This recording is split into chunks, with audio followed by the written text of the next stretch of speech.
சாப்பிடு. வேண்டாம். அப்பா சாப்பிட்டாரா இல்லையானே தெரியல. அவர்லாம் சாப்பிட்டுருப்பாரு. இந்தா நீ சாப்பிடு. என் அப்பாவை பத்தி எனக்கு தெரியும்.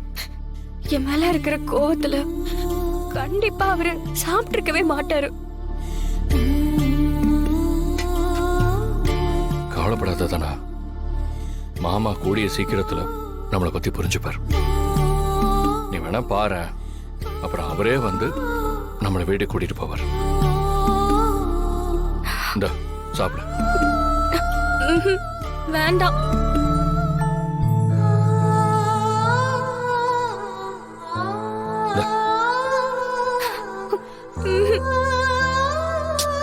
வேண்டாம் கதிர், எனக்கு அப்பாவை பார்க்கணும் போல இருக்கு கதிர். சரி, நாளைக்கு போய் பார்க்கலாம். நீ முதல்ல சாப்பிடு.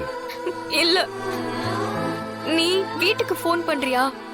அங்க என்ன நடக்குதுன்னு கேட்கலாம். சரி இரு.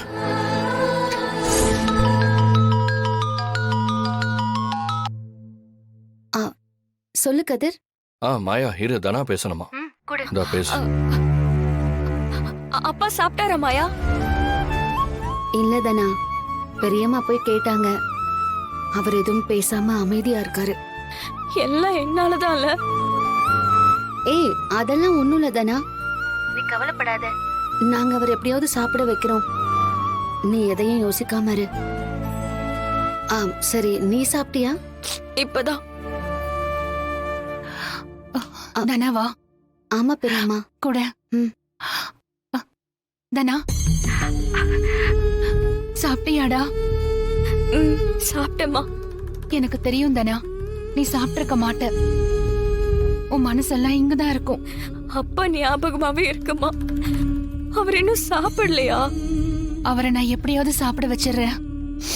அத பத்தி நீ எதுவும் யோசிக்காத. அண்ணி, தனாவா? ஒரு கொஞ்சம் நிமிஷம் கொடுங்க அண்ணி, நானும் இந்தா பேசுறேன். பேசு.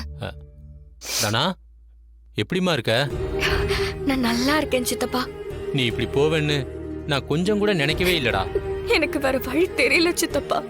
சரி, நீ கவலைப்படாத. நாங்க எப்படியாவது அண்ணனை சமாதானப்படுத்த பாக்குறோம். மச்சான், கொடுங்க, கொடுங்க. இந்தாங்க மாமா, பேசுங்க.